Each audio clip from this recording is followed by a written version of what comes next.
Cuando la Iglesia decide denunciar a los abusadores y proteger a las víctimas, no solo está cumpliendo una acción institucional, está defendiendo la vida, la dignidad y la imagen misma de cada integrante, de las personas, grupos vulnerables que asisten a la Iglesia. Este paso que estamos avanzando del protocolo no se limita a acompañar a una víctima.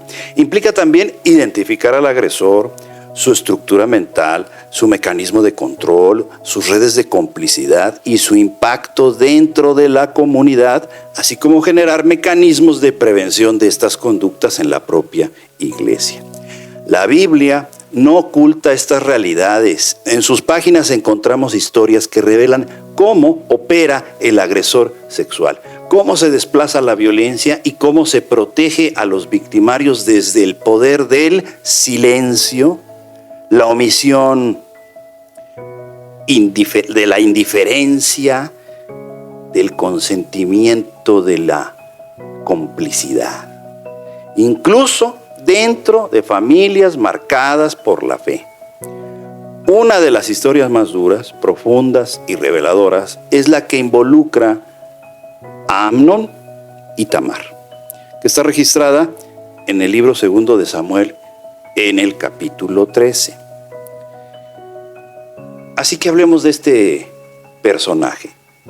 Amnón, un abusador, pues sí, antiguo, con rasgos idénticos al agresor moderno.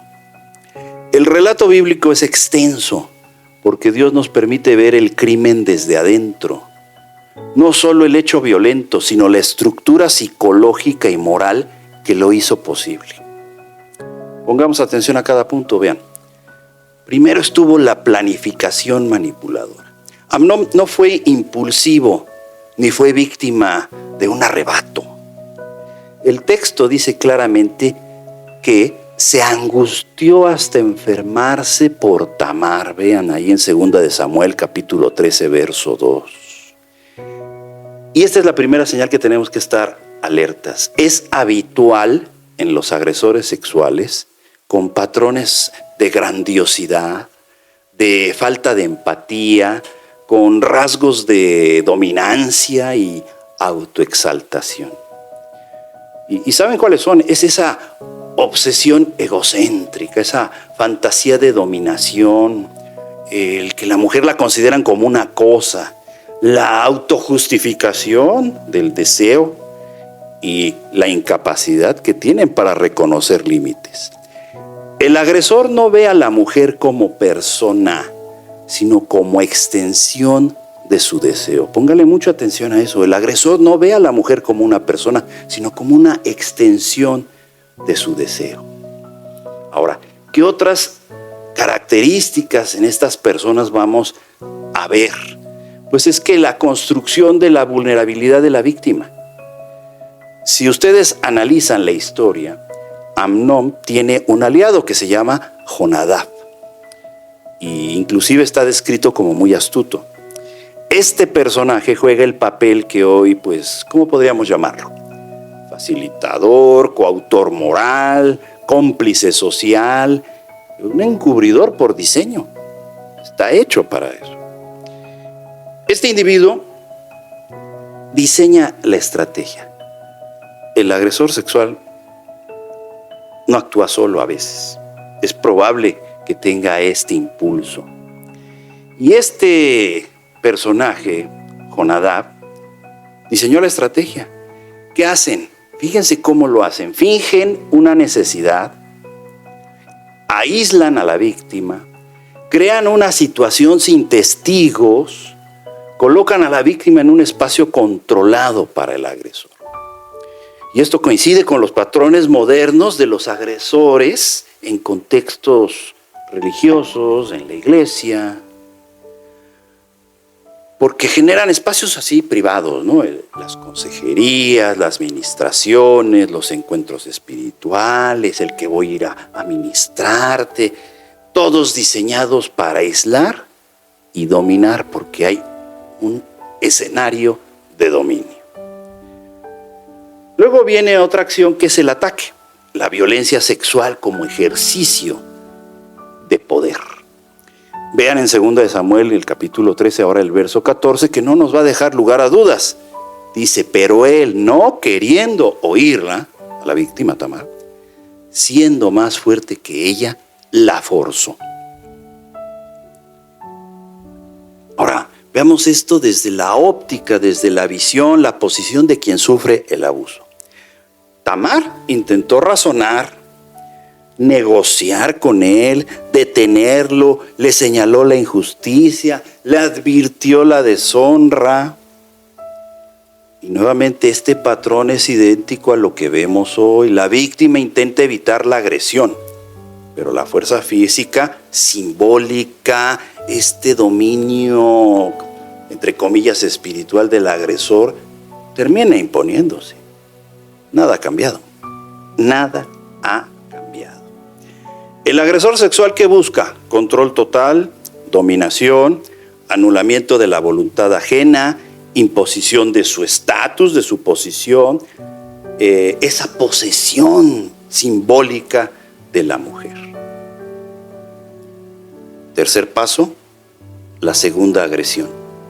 Porque después de que todo esto sucede, hay una segunda agresión, una segunda etapa, que es el odio, el desprecio y la expulsión.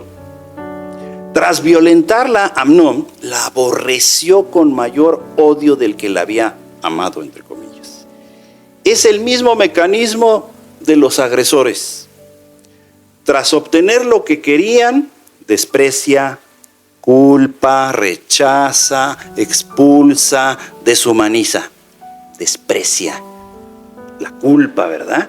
Pues es que ella fue y se acercó, ella se puso ahí. El rechazo, ella fue, se le expulsa. Ahora sí, vete. Y se deshumaniza. Ya no hay consideración alguna. Y a esto técnicamente se le llama agresión secundaria, la revictimización por rechazo, humillación o silencio. Pero vean el cuarto aspecto, la complicidad. Cuando la violencia se vuelve institucional, vamos a llamarle así. La parte más dolorosa del relato no es solo el crimen, sino la reacción social en torno al agresor. El silencio paternal de David. Sí, el salmista. El texto dice que David se enojó mucho, pero no actuó. No actuó. Su silencio protegió al agresor. Su pasividad fue violencia contra Tamar. Y ese patrón se da en los entornos de hoy.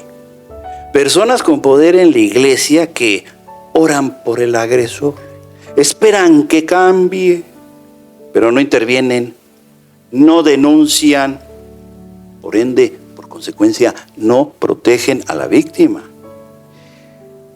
Y eso es muy grave, el encubrimiento de las personas del entorno, esos dos elementos, ¿no? de la complicidad, del silencio y ahora el encubrimiento. Porque, ¿qué pasa? Se acepta la versión del agresor, se duda de la mujer y se neutraliza la gravedad del hecho. Esto ocurre en los grupos religiosos donde los líderes, o como les quieran llamar, pastores, lo que sea, elegidos, apóstoles, profetas, el de la alabanza, salmista, como en el caso, y esto está documentado, en el caso evidente y conocido de Nazón Joaquín en la iglesia La Luz del Mundo. ¿Qué hacen? Pues construyen redes de protección. Hay mujeres designadas para servirles, hombres que justifican su conducta, estructuras donde la víctima queda anulada, silenciada. La Biblia lo mostró siglos atrás. La comunidad se alineó con Amnón, no con Tamar. Ese es un personaje del Antiguo Testamento. Pero vamos a ver otro personaje del Nuevo Testamento en la vida de Jesús. Y ustedes van a estar, no, seguro ha de ser los hijos del trueno, ¿no? Estos hermanitos que cuando no querían sentarlos, la mamá, uno a la derecha y otro a la izquierda de Jesús, o Pedro, ¿verdad? Tan impulsivo él siempre. No, es alguien que ocupaba una posición de administración, de confianza, y se da a conocer de una manera muy interesante. Sí, exactamente, estamos hablando de Judas. En los evangelios Judas muestra dos rasgos clave del agresor, típicos del agresor, del violentador: el odio hacia la mujer, y que también es capaz de traicionar, comportándose como amigo, pero realmente es enemigo. El odio hacia la mujer lo manifestó cuando una mujer intentó honrar a Jesús, y lo hizo ella. Cuando la mujer derramó el perfume, Judas rápido, desde un aparente aspecto de moralidad, la criticó. Esto está en Juan capítulo 12, versos 4 al 6.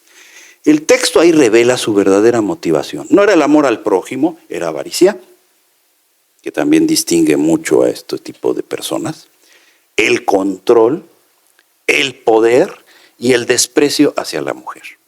Y este patrón es idéntico hoy en día. El agresor en el medio cristiano usa el discurso bíblico para que invalidar, controlar, manipular y humillar. Invalidan, controlan, manipulan y humillan. Y Judas no solamente ejerció este odio hacia la mujer, sino también lo sabía hacer. Tan es así que ¿por qué escogió esa manera de traicionar a Jesucristo? Lo pudo haber hecho el que le coloque esta túnica color marrón. No, él lo traicionó con un beso, un símbolo de falsa intimidad. Judas escoge como señal un beso, ¿por qué? Aparenta amor, genera confianza, oculta malicia, manipula como amigo mientras actúa como enemigo. Y exactamente eso hacen los agresores carismáticos que tenemos que localizar y prevenir. Estos líderes, pastores, profetas, apóstoles que sonríen, abrazan, ministran, muestran espiritualidad, pero detrás operan con oscuridad, control y abuso. Por eso es importante denunciar, y estamos en el punto 3, de denunciar y proteger, porque ese es un acto trascendental para la vida de la iglesia y de las personas. Cuando hablamos de denunciar y proteger, estamos defendiendo a la comunidad de este tipo de personalidades egocéntricas, manipuladoras, seductoras, estructuradas, con redes de complicidad, con desprecio hacia las mujeres y las niñas, con un profundo sentido de tener derecho a, ese sentido de superioridad, y capaces de usar el lenguaje bíblico para justificar sus abusos. Siempre tienen las excusas, autojustificaciones más increíbles y les creen. Me tienen envidia, es que querían acabar con la obra, son mis adversarios, no sé, de cualquier competencia que ellos tengan. Y eso es lo que tenemos que prevenir, tenemos que localizar, porque esto es muy común que suceda. Ya lo habíamos comentado la anterior ocasión. Y denunciar, porque estamos analizando este punto 3, denunciar no es falta de fe. Proteger no es rebeldía. Nombrar el abuso no es atacar a la iglesia, es obedecer a Cristo, es romper con el ciclo de los Amnón y los Judas modernos, es evitar que surjan más estructuras como las de Nazón Joaquín, es permitir que nuestras Tamar vivan, sanen y sean restauradas con dignidad. Proteger a las mujeres y a las niñas es proteger el llamado al evangelio. Y en este paso del protocolo, la iglesia demuestra si verdaderamente está guiada por el Espíritu de Cristo o por el silencio que protege a los violentos. Por eso habíamos iniciado y continuado desde un protocolo cristiano para actuar con amor y firmeza contra el abuso.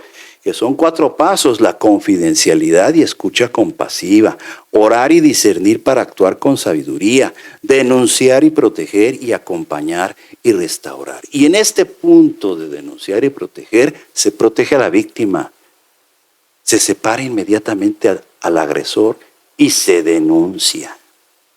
Eso es importantísimo.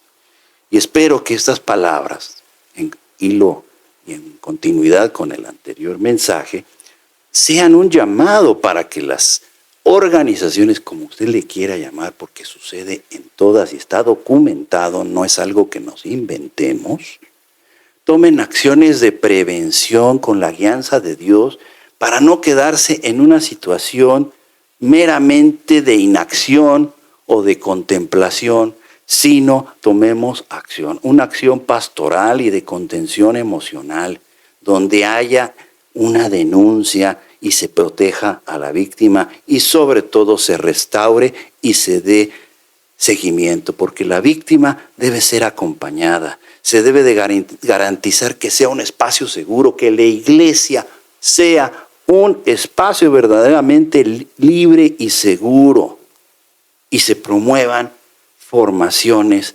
preventivas. Esto va a beneficiar mucho al cuerpo de Cristo. Posiblemente usted nos escucha por primera vez y dice: yo quiero acercarme a Cristo porque no he encontrado mayor solución y protección más que aquí. Lo que se ha escuchado aquí se sabe y se conoce en otros lugares, a lo mejor a kilómetros y miles de kilómetros de distancia, pero este es un lugar seguro. Y Cristo está feliz de recibir a una mujer que se postra a sus pies para amarlo y reconocerse a sí misma en el espejo que significa Jesús. Porque con sus palabras Él nos muestra la verdad, que Él es el camino, la única forma de llegar a Dios. Él te ama, murió por ti, quiere restaurarte. Quizás tú has sido violentada, pues Él quiere amarte y protegerte y que encuentres en los hermanos y en las hermanas consuelo para que se manifieste el amor de Cristo. Porque quien no ama a su hermano, a su hermana, ¿cómo puede decir que ama a Dios si no ama a quien ve? Y queremos invitarte a que recibas a Jesús, a que lo aceptes como tu Señor y Salvador, para que tengas vida eterna, para que no te pierdas, para que sea transformada tu vida por Él, por el poder de su Espíritu Santo en tu vida y lleves una vida con propósito y verdad. Así que si tú quieres recibir a Cristo, te invito a que hagas conmigo la siguiente oración. Señor Jesús, estoy aquí delante de ti. Me arrepiento de mis pecados. Te reconozco como el Hijo de Dios, que moriste por mí en la cruz, que resucitaste. Te acepto en mi corazón, ven a mi vida. Lléname con tu Espíritu Santo. Quiero seguirte. Te lo pido con fe, en tu nombre, Jesucristo. Amén. Bienvenida a la familia de Dios. Usted ha confesado con su boca y Él ha dado la potestad de que quienes lo hacen, de ser llamadas hijas, hijos